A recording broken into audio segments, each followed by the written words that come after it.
Standing for His Worshipful, the Mayor of Chorley, Councillor Gordon France.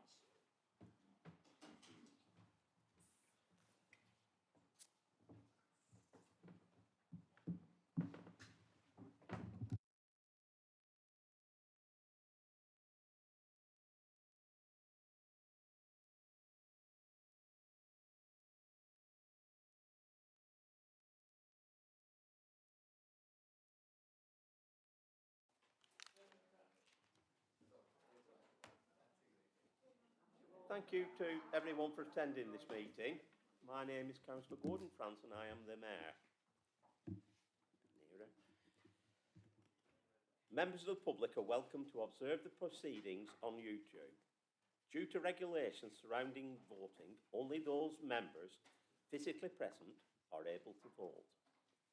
When you are participating, please speak towards the microphone so everyone can hear you.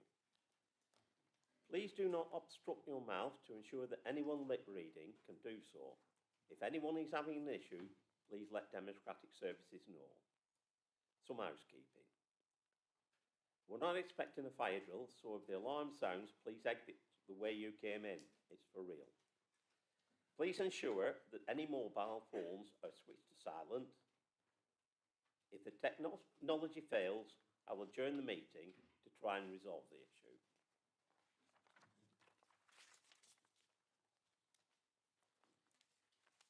Declarations of interest.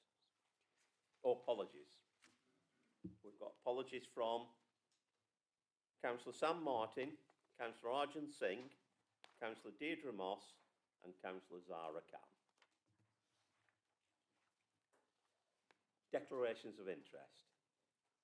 Members are reminded of their responsibility to declare any pecuniary interest in respect of matters contained in this agenda.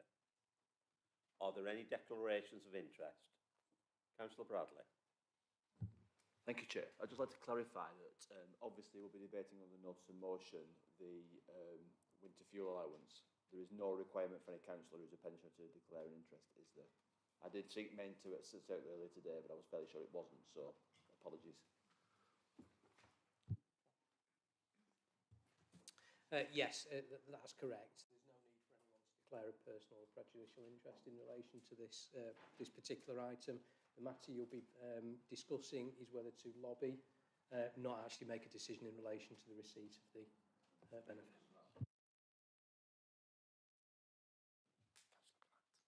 Councillor Platt.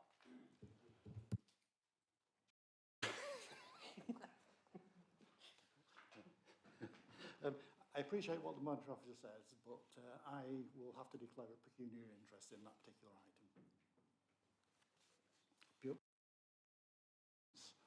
I wouldn't want to be seen to be circumventing proper procedure. Thank you. Thank you, Councillor Platt.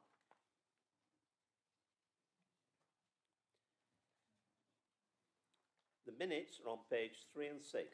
This item is for decision. Are there any issues to raise on the accuracy of the minutes?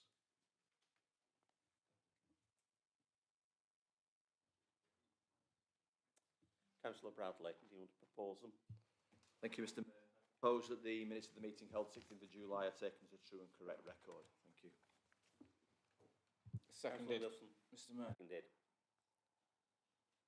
All for?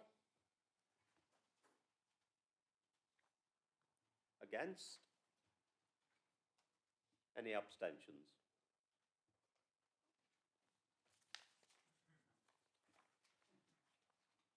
Mayoral announcements. Charity cricket match. I would like to thank everyone who came along on Friday to the quiz night at Brinscoll Cricket Club, in place of the cricket match which had to be called off. This was due to a waterlogged pitch, unfortunately. It was a real entertaining evening and we raised more than £400 for my chosen charities. Sponsors swim, and I know that course is waterlogged. Following the reopening of Brinscoll Baths, I will be undertaking a sponsored swim to raise money for my chosen charities, which are Chorley Swimming Centres, Chorley in Bloom, and the Chorley Citizens Advice Bureau. And I believe Councillor Aaron Beaver is going to join me. Is that? Thank you, Councillor Beaver. This will take place on Friday 22nd of October and I will be swimming a distance of 800 metres, which in all money is half a mile. A sponsor form will be circulating during the meeting and I would be grateful if you could please dig deep to raise money for these very deserving charities. Please note you each have an equality monitoring questionnaire to complete and return to democratic services.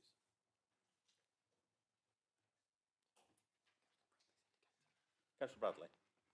Thank you, Mr. Mayor. I know it's unusual to raise a question on mayoral announcements, but if you just indulge me, obviously the cancellation of the cricket match last week and the resultant quiz, I think members aggregated about 300 and something points, mainly Councillor Snow, obviously, and officers, Mr. Sinnott, aggregated about 50 points with the best efforts of Brendan, Paula and the other people you left to carry the officers through. I've consulted Duckworth Lewis, Mr. Mayor, and on the Duckworth Lewis rules for quizzes and cricket matches, we are entitled to a trophy. So I was expecting one of our members to receive that this evening. Could I ask the Chief Executive to locate the trophy from the officers from last year and present it at the next meeting? Thank you, Mr. Mayor.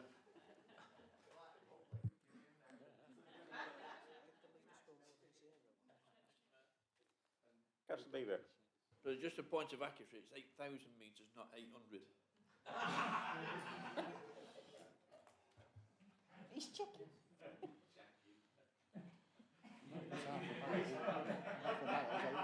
Is it? No, are you signing him up for more than he can do? I don't know. That's a long way. I think also on the cricket match we've got to sort of say thank you to Alan who came from Freddie Flintoff's Field of Dreams. Is it, Margaret? You watch it, I don't. He came and he did actually play cricket with the kids on the pitch, so that was just on the side of the pitch. It was playable, Mr. Mayor. Yeah. Only on the side, so they tell me. Right. Public questions. No public questions have been received.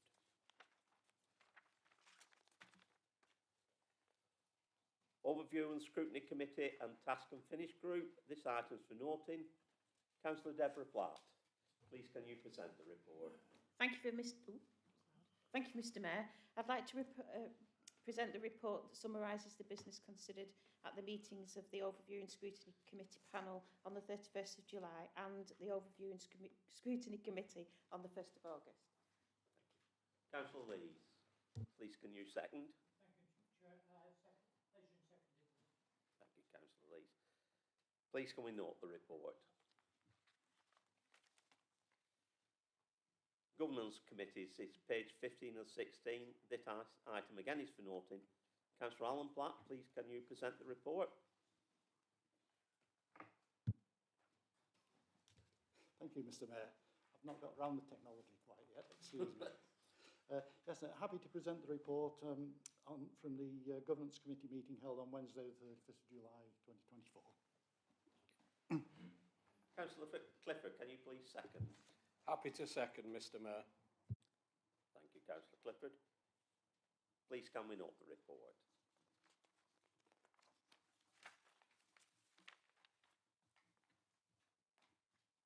Governance Committee Annual Report, pages 17 to 36.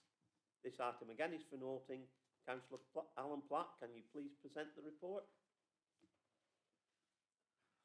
You're having trouble with the technology tonight, Councillor Platt, I think. Nope, that's all. Somebody's trying to tell me something, Mr. Mayor. Thanks, Mr. Mayor. Yes, I'm happy to propose this report, and in doing so, I'd like to thank Dawn and her team for all the hard work in producing this report for the members. Thank you. Councillor Clifford, can you please second? Happy to second, Mr. Mayor, and also happy to second what Councillor Platt said then. Thank you, Councillor Clifford. Please can we note the report? Thank you. Acceptance of the Wolfson Foundation funding of 100k. This item is for decision. Councillor Wilson, please can you present this item? Thank you, Mr. Mayor. Delighted to be presenting a financial item, which means we're actually receiving money from an outside organisation rather than giving money to an outside organisation. What I would like to do, Mr Mayor, is just briefly explain, obviously, as it says in the report, that we have done a number of items of significant investments in Astley Hall over the years, starting in 2016. Well, in fact, going long before that, of course, with the lottery application, which was successful in terms of the walled garden. Then, of course, the 2016 work to the ceiling in the hall.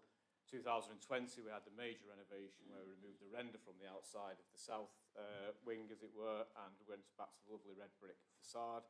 And then more recently, Mr Mayor, we've come forward with this proposal, which is to carry out work on the west wing, which could be a TV show, but isn't, is actually the west wing of the building. Important to repair the timber frame and the infill panels. Congratulations to the staff at Astley for applying successfully for this money from the Wolfson Foundation, first of all, even knowing that it existed, secondly being successful in its application. And also a big thank you to the Friends of Astley Hall, who we do work closely with, who we do value in terms of the input they provide, in terms of looking after the hall, but also in providing support for things such as this, not just in terms of the money, which they donated £5,000, but also in terms of the actual ideas and ambition for the hall. So it is a team effort, Mr Mayor. As I say, we do thank everyone who got behind the bid. As it says there, this work needs to be carried out quite desperately and urgently in terms of making sure that the wall is brought to a standard that it needs to be, so it will stay upright for many, many more years to come. And as I say, it builds on the back of all the work that we've done at Astley to make it a real visitor destination. So what the report sets out, Mr Mayor, is to accept the £100,000, to amend the capital programme to cater for that, and to agree that we press on with the works now that we've successfully bid for this amount of money. Thank you, Mr Mayor. Thank you, Councillor Wilson, and thank you for the staff at Astley Hall for realising it was available. Thank you. Councillor Ainsworth, please can you second? Yeah, thank you, Mr Mayor. I'm happy to second this. It's always welcome to get funding for Astley Hall. It's an asset to Chorley. Thank you. Thank you, Councillor Ainsworth. Can we please move to the vote? The recommendations are at paras 2 and 3. Oh, Councillor Platt. Tommy Cooper. Straight away this time. Again, it's not the B of the bang, if you remember Linford Christie. I think just basically to say from, as the report says, external funding for this category of projects is very difficult to achieve, and to have the offer is a notable achievement. So I'd like to congratulate the officers on getting this grant for the borough. Just one query. Well, projects involving Astley Hall, I think as most members know, they do have a tendency to slip over the budget from time to time. Are we satisfied the contingency set at a reasonable amount? Thank you, Mr Mayor. Yeah, to answer that question, yes, we are. This is work that we've known about now for a little while. But as our conservation expert already said, as soon as you start, of course, and as always, Councillor Platt, you quite rightly say, it goes up and up and up and up, and therefore it's about starting at the right time. We do have to do certain things before we can start the work. Obviously, that work can't be done during the winter months when it can freeze, because that can damage the render and so on. So there are a number of factors to take into consideration. You are right, of course, the cost can always go up when you're dealing with an old historic building like that. But at the minute, we are satisfied that that will get us to where we need to be. If that radically changes, of course, we come straight back to council. Councillor Sullivan. Thank you, Mr Mayor. Can I just ask, on the Astley Hall issue, do we have an ongoing schedule of works for this? No issue with the funding side of it, but old buildings being what they are, and obviously old buildings were my bag for many years. Have we produced like an asset report on this to say basically what we should be spending our money on? I have no issue with that, but it would be nice from the council's perspective to know exactly what we are spending on and what's required. Not so we can prioritise that, but just so we've got an idea that we can maintain this asset. Wilson. Yeah, absolutely. Councillor Sutton's correct. You are looking at a building which is going to always cost a lot to maintain, and you've always got to be thinking ahead in terms of what needs to be done. You're absolutely right. When I was on the scaffolding, as it were, as we were taking the render off and the brick, the this is where we discovered the full extent of the West Wing in terms of the work that needed to be done. So it was always a moving feast, or an element of that. So yes, there is a schedule, because there was then, about what needs to be done in terms of the maintenance. On that list, of course, was the cottage roof at the back, which we did. Only when the tiles were taken off, only when you discover the full extent of the condition, do you then understand the full expense involved. But you're absolutely right, so that was on. This is, as it says in the report, this is the final phase of that planned maintenance programme, which started with the render, then to the cottage, and now this. This is what's planned. In terms of the general maintenance and upkeep, there is again a schedule there that we understand. So, for example, when we replace the old oak frames for the windows, it's very important you do your regular maintenance on that. So that is known, and obviously we have that. If you require any further details, specifics, please ask, and I'm sure we can get them to you.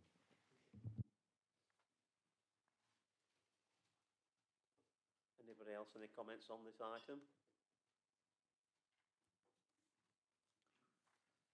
Please can we move to the vote?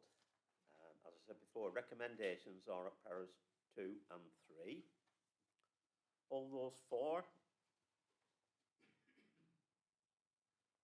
Against? Abstentions? That item has passed.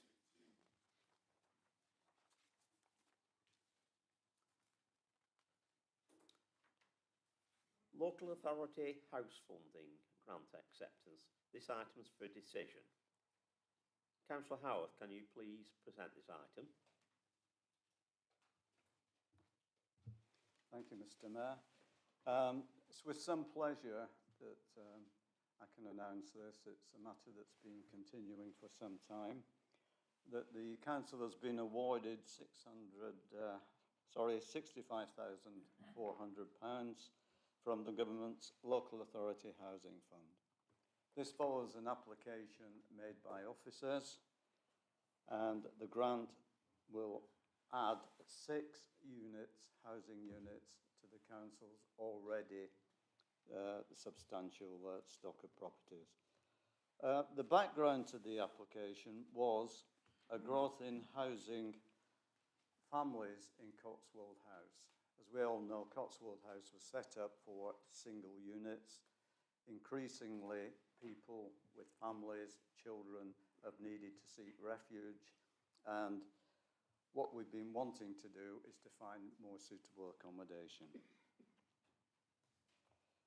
Secondly, we have a continuing obligation to Lancashire County Council to provide support for the various refugee situations that they actually manage. We will use the funds to convert a council property into 3 two-bedroom flats, which will house homeless families. Secondly, we'll purchase 3 properties, 3 houses, hopefully 3-bedroom properties, to actually help with the Afghan refugee resettlement scheme. Both areas will be extremely affordable. That's the advantage of having council-owned property. Some of us have been going on for that for a while, but it's increasingly difficult for the private sector to provide affordable housing, and we should be able to do it through this method. These families, the Afghan refugee families, have already gained the right to be in this country. They've got the right to residence, they've got the right to work. They are refugees. Quite a number within this group have actually served the country already in Afghanistan. The grant notification was only received recently, so we've had to move quite quickly on this. You'll see from the dates in the paper that would explain why. An executive decision was taken, followed by a presentation to the Labour group. Acceptance was forwarded on Wednesday, 11th of September. That was a formal acceptance from the council to the government. I've got to thank the officers who've worked very hard on this. They've actually moved quite quickly and worked very efficiently. So what we're doing is we're at this level seeking your acceptance. Thank you, Councillor Howard. Councillor Snake, please can you second? Mr Mayor, delighted to second the report, and again, well done to the officers for securing the funding. Thank you. Throw it open to the floor. Councillor Alan Platt.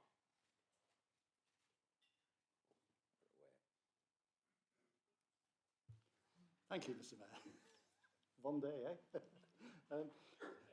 Just really a point of clarification. Sorry, the machine's just gone to sleep.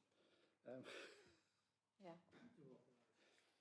Recommendation 7, to authorise the Executive Member for Housing to take further decisions on the acquisition of refugee properties. Is that limited to these properties? Councillor Howard, would you like to reply? The funding that we're receiving is actually earmarked for 3 properties.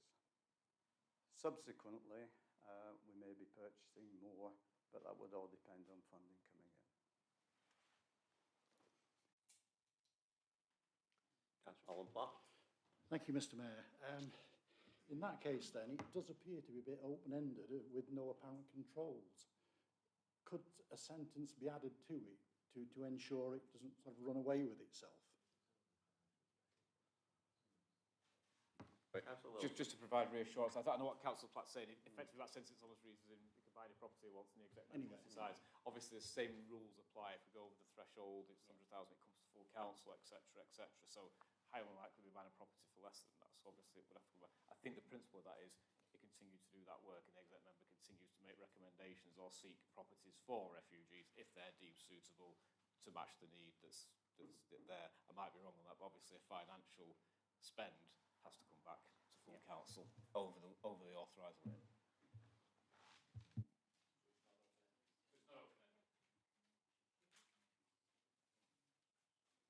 Come back, Councillor Platt. Well, I'd have to repeat, it does seem a little bit open-ended, and whether something could be added to just bring it under control.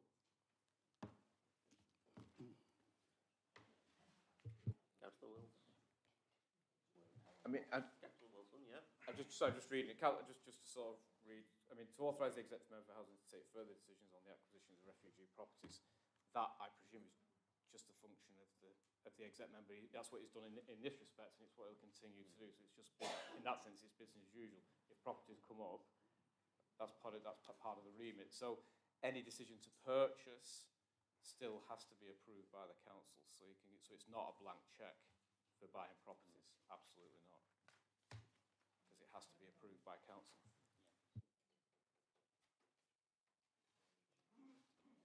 Councillor Southern. Yeah, sorry, thank you, Mr Mayor. I'm just, Right. it's the further decisions on the acquisitions of refugee properties. It's the decision aspect of that, I think Councillor Platt's alluding to. Just have some clarity on that, please.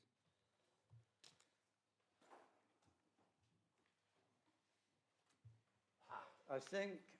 Councillor Moore. Oh, go on, Councillor Howard. Beg your pardon. Effectively, obviously this is a process that takes place. It will be council officers who will actually investigate properties on the market, and they will make recommendations. It will come back to me to sign off, as is the usual procedure. Councillor Bradley. And through you, Chair, just to clarify, I'm back to this council or whichever sign-off body is, if it's over and above what is already agreed. So it's not open-ended, it's closed-ended like any other council decision. So I can't quite see, and I'd ask the question, where are you going to amend? What are you going to amend? And maybe we should have done that before tonight. Because amending council reports on the hoof isn't the best way forward in my experience. Thanks, Councillor Bradley. Well, basically, the only thing which really needed amendment was to limit the power, which isn't contained in that document. Councillor Wilson. Can I suggest, Mr Mayor, that in that case, if you want to make an amendment to clarify, that you would have the same sentence, but you would add at the end of the sentence that as the decisions on the acquisition of refugee properties in accordance with standing orders of the Council on financial thresholds. Go on, Councillor Platt. Thank you, Mr Mayor. Again, that's absolutely fine. Thank you. I'm sorry to labour the point, but it did just seem a little bit open-ended.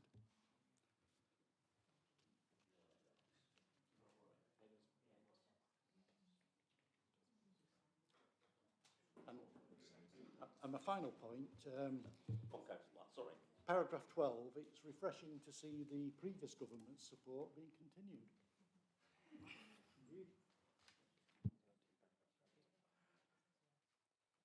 Right, if everybody's done, please come and move to the vote with the amendment. The recommendations are on paras 2 to 7. All those for? Against? Any abstentions? That motion's passed. Make sure I'm not getting ahead of myself. Questions asked under Council Procedure Rule 8. Oh, sorry, am I missing something? Oh, sorry, Councillor Beaver. I don't know if it's worth mentioning as a point of accuracy, there are 2 paragraph 12s. Thank you, Councillor Beaver.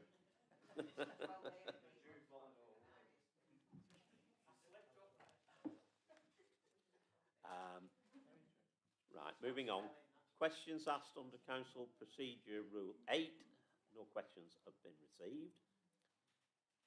Number 12, to consider the notice of motion, if any, given in accordance with Council Procedure Rule 10, page 63 to 64 in your follow-up pack.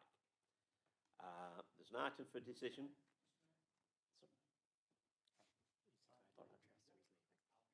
All right. Sorry, right.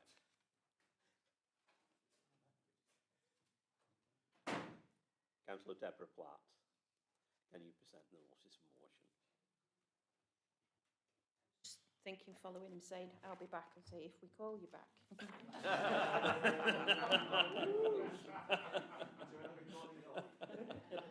Oh, forgot about that.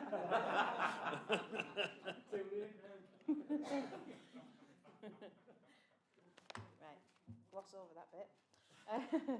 Okay, so I'm not surprised to see that you're using the interstellar activity, which is alleged, in your possible reason why the winter fuel allowance should have been taken away from older people. It would have only covered approximately 1.4 billion of the 9 billion that the government has already just spent.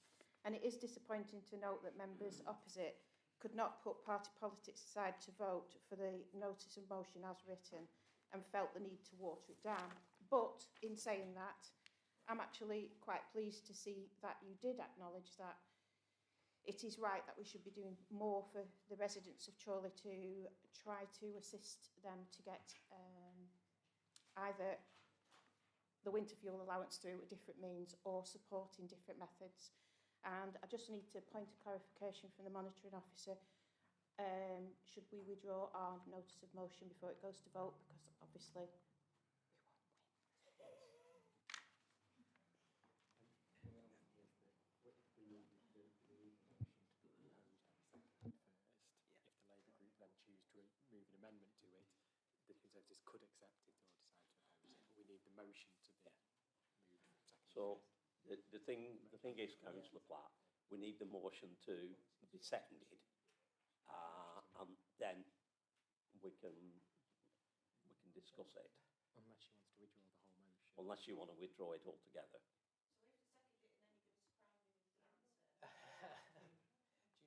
Mr Mayor, do you want me to? Go on, go on. Okay. The decision is for you as to whether you want to present the motion tonight that was submitted ahead. The Mayor is quite right to say, in order for there to be any kind of debate or amendment proposed to it, it would need to be proposed and seconded.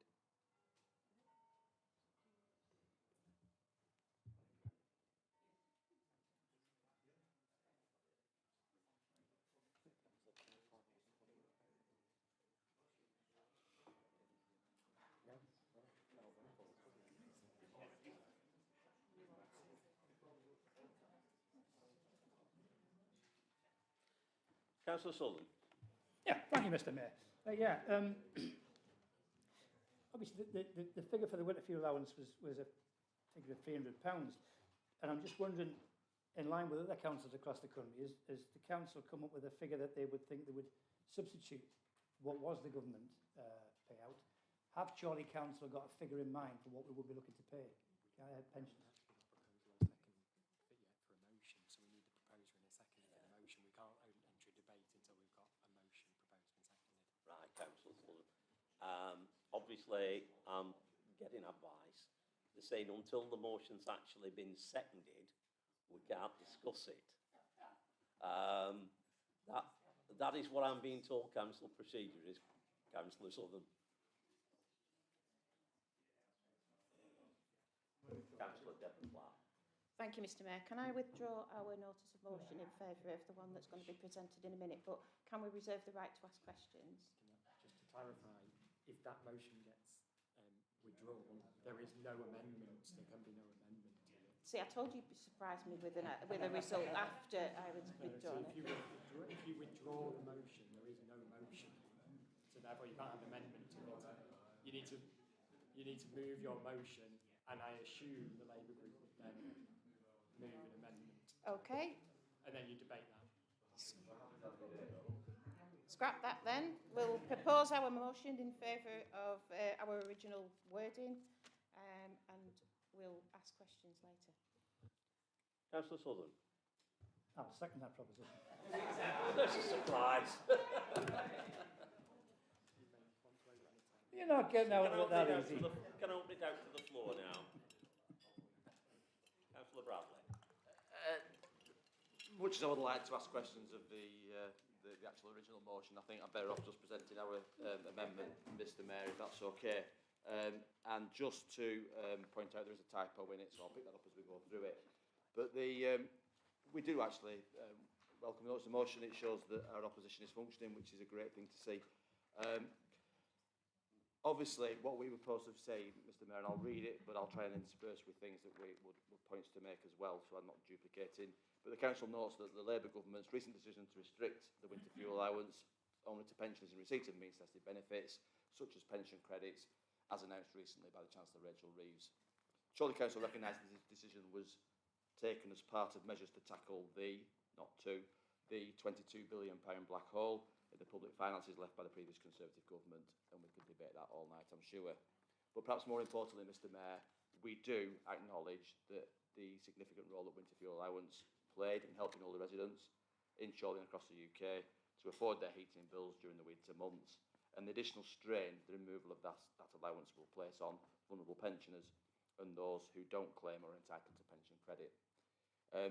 Therefore, Mr Mayor, as the opposition have pointed out, we are more than happy to propose a number of things that we can do to help our residents. And we are already doing a lot to help our residents due to a lot of the impacts going all the way back to the Liz Truss budget and the energy prices around Ukraine invasions and all the rest of it that we've seen over recent years. So we've been doing a lot, we will carry on doing a lot. But one of the things we're proposing to do as part of the response to this is to bring forward a council-led local awareness campaign to alert those people eligible for pension credit by working with pensioners, charities and community organisations to ensure that all eligible pensioners claim their entitlement. And we believe that's about 1,000 residents of Chorley who aren't claiming what they're entitled to. So we would certainly encourage them to take that up. We'd look to continue this council's ongoing work to support people with their fuel bills and assist those who are vulnerable during the winter months. And we already deliver, and we will carry on delivering, because we already had the discussion around this winter, the affordable warmth grants, the warm welcome spaces scheme, and the UK SPF related cost of living grants. And I will acknowledge that some of that money is coming via central government, so it's not as just the council doing it, but the effect of that money within Chorley, which has been targeted to those most in need and will continue to be targeted to those most in need, has been to the tune of hundreds of thousands of pounds in Chorley. It will not replace Councillor Southern's several millions of pounds that it would be in Chorley to replace the whole scheme, but I think many in this room will accept that giving £300 or £400 a year to millionaires in Chorley who have been receiving it over recent years is not really the way forward in a civilised society. And I know some of those people gave that money away, fair play to them, but but an awful lot spent it on something else. And I think we need to target the country's scarce resources where it's most needed, Mr Mayor.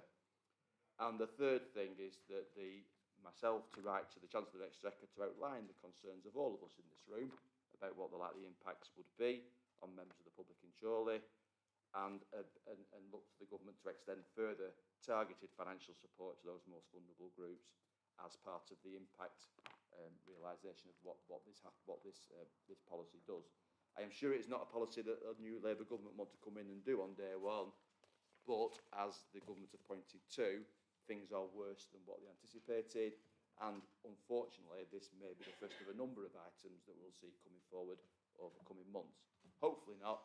Hopefully the economic growth that we've seen over recent months will continue, and we will look to pay, get the whole economy contributing more, which will be better than cutting payments to people who need it. But in reality, it was a tax that wasn't particularly targeted, payment that wasn't particularly targeted, and it needs to be recognised as such. And therefore, let's see how it unwinds, let's see the impact on our communities, and then help those communities who may or may not be affected. Thank you, Mr Mayor. Any more comments? Can I second our notice motion amendment, yes.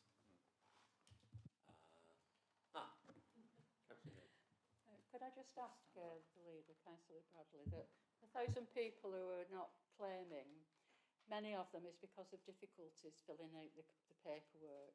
So would we be able to introduce into the council a facility, if there isn't already one there, with help to process claims?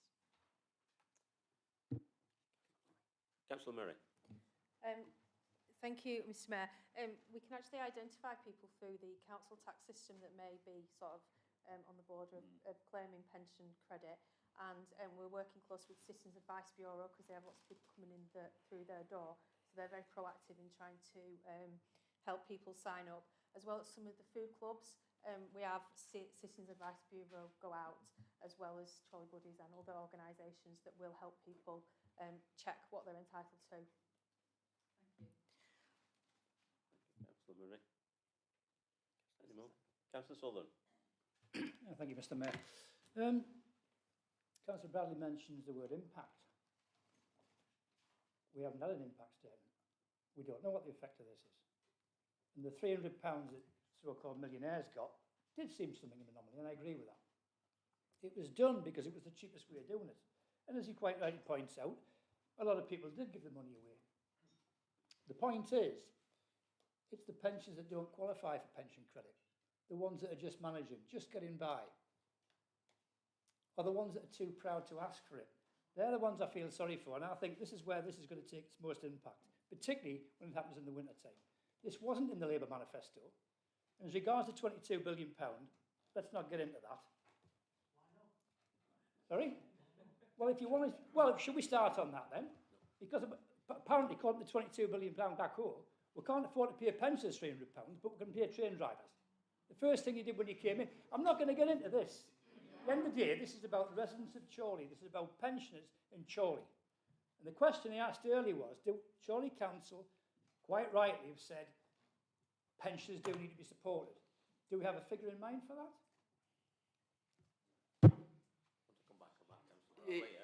Yes, Mr Mayor. I mean, obviously, like everybody, we're assessing the impact of this, and we've assessed the impact of this over previous years because we had a cost of living crisis, we had an energy crisis, we've had crisis after crisis after crisis, and we are assessing the impact on our residents, as Councillor Murray points out, by engaging with them in their localities, in food clubs, in community associations, etc., to assess what that impact is on the ground. I think it's fair to say we've been a bit surprised at times where the take-up's been on previous schemes and where it hasn't been on previous schemes. We've expected, more take-up in some areas and less in others. So we have to be agile, flexible, adaptable. The current schemes we're delivering, several £100,000. Okay, some of that, like I said, funded by the government, targeted at specific people. On a rough calculation of the numbers we talked about before, that you were mentioning, £350, £400 a year for those other people, that is several £1 million. That's not a hole this council can plug on its own. So, but who of those people who were previously receiving that money will actually be in need and will not be able to heat their homes or feed themselves or what have you, what they may have to do, like many people, is tighten the belt. And we've all seen previously many people having to tighten the belt because of the policies, and let's to make this political for a minute, of the previous Conservative government. In my view, and I'm sure you won't agree with me, but the chaotic, year by year, make it up as you go along policies of a succession of Prime Ministers, and no offence, Councillor Southern, but your lot got rid of most of them, not us. We only got rid of the last one. So they were not fit for purpose. That's why the country's got rid of them. Liberals have been saying it today down in their conference in Brighton with the comedian who's in charge of them at the minute, you know, landing by jet ski or whatever he's up to today. So what we've got to do is focus on what's happening in Chorley, and we are well prepared to do that, Councillor Southern. Please rest assured. Councillor Towers. Just like to pick up on a comment by Councillor Southern with regard to train drivers and the rest of the UK's workforce. It's a pleasure to actually see a government that is actually being grown up, sitting down with workers and negotiating with trade unions, because the cost of a government of not sitting down and being grown up and negotiating properly is to the tune of billions, and that's contributing to the black hole that we're seeing. On top of that, if we look at the impact and the tip of the iceberg on things, the detrimental impact of not properly funding services to pensioners, not just pensioners, children, everybody in society, have been absolutely devastating. So we can't just take this in isolation. What I would comment on, I'm really pleased to see the council leader looking to write to the Chancellor's of Exchequer, because there are some real concerns there. And it's something that I hear from residents in Coppell. So it's where we can bring our council voice to the Exchequer to make sure that those who are vulnerable are actually safeguarded against this. Thank you, Councillor Towers. Councillor Murray, you want to come back, sir? Yes, thank you, Mr Mayor. Just for members' information, on a more local level, you may recall that we had the cost of living action plan that went through Cabinet a couple of months ago, and part of that was about evaluation and monitoring. So we are currently speaking to 500 residents across Chorley Borough to find out what their issues are and to hopefully identify emerging issues as we move forward. So as a council, we can look to respond across all communities. Thank you, Councillor Murray.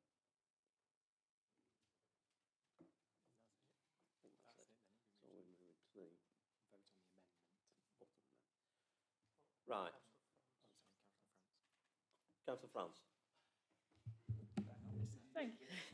I'm trying to ignore you. He's trying to ignore you. Yes. How dare you? Thank you, Mr Mayor.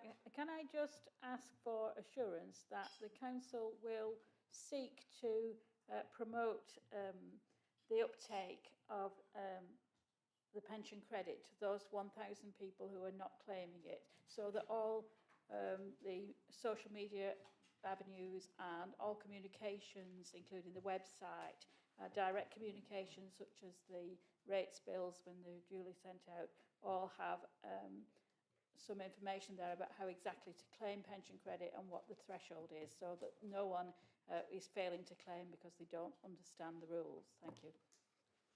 Thank you, Councillor France. Councillor Bradley. Just to clarify, that's what point 1 says when we're talking about a campaign that's council-led. That's what we'll be doing. We'll be trying to contact these people in any way, shape or form, but we're all aware that a lot of people don't claim what they're actually entitled to.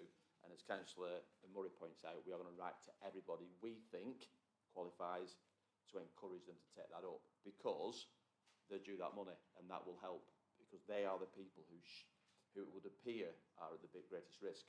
But let's get through that stage, but also then let's seek to understand the other people that might present as well. Mr Mayor. Thank you, Councillor Bradley. Anybody else? Councillor France. Oh, okay, Councillor France. Can I just come back then and say, is it possible for you to come back and report how many of those 1,000 we've actually successfully contacted and they've replied for pension credit? Thanks. Councillor Murray. Thank you, Mr Mayor. The short answer to that is yes, of course.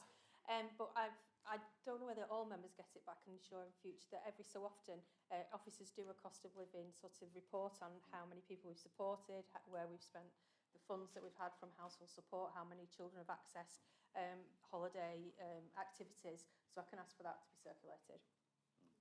Thank you, Councillor Murray.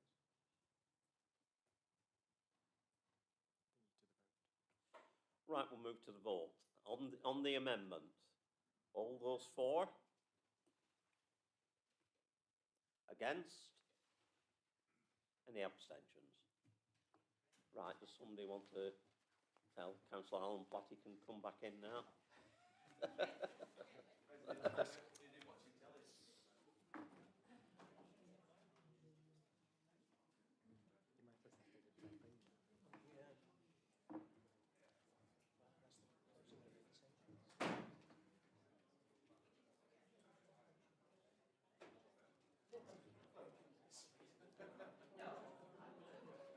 Right. Any urgent business previously agreed with the Mayor? I've no urgent items, but we'll now move into a trustee meeting. Avondale Road former Free Library Trust Fund. This item's for decision. Councillor Murray, can you present this item, please? Thank you, Mr Mayor. So this report seeks approval for the distribution of income from the Charitable Trust to be allocated to deliver a Warm Spaces programme. As members will be aware, Warm Spaces operated all across the borough last year and it's proposed to replicate the delivery again this year. To be a warm space, you have to sign up to the Warm Spaces Charter, and the criteria for that is listed on page 4, and the requirements include things like free refreshments, access to be able to charge your devices and Wi-Fi, etc. The requirements of the Warm Spaces Charter align to the charity's purposes, which is for the general benefit of the inhabitants of Chorley. Groups can apply for the funding, and funding will be allocated on a first-come, first-served basis, and the Warm Spaces will be advertised on the council's website under the cost of living section. Just for members' information, last year there were 20 warm spaces across the borough in libraries, community centres and church halls. And we're looking to advertise the funding at the beginning of October for delivery from November to February. Thank you. Councillor Asina Camp, can you please second this? Thank you, Mr Mayor. I'm happy to second the report and I welcome this. Right, I'll throw it open to the floor. Any comments? Councillor Alan Platt. Thank you, Mr Mayor. Let's hope that some of our poor pensioners who won't be receiving the winter fuel allowance take advantage of it. Thank you. Thank you, Councillor Platt. Anybody else? Can we please move to the vote? Recommendations are at para 2. All those for? Against? Any abstentions? I now declare the meeting closed and thank you for your attendance.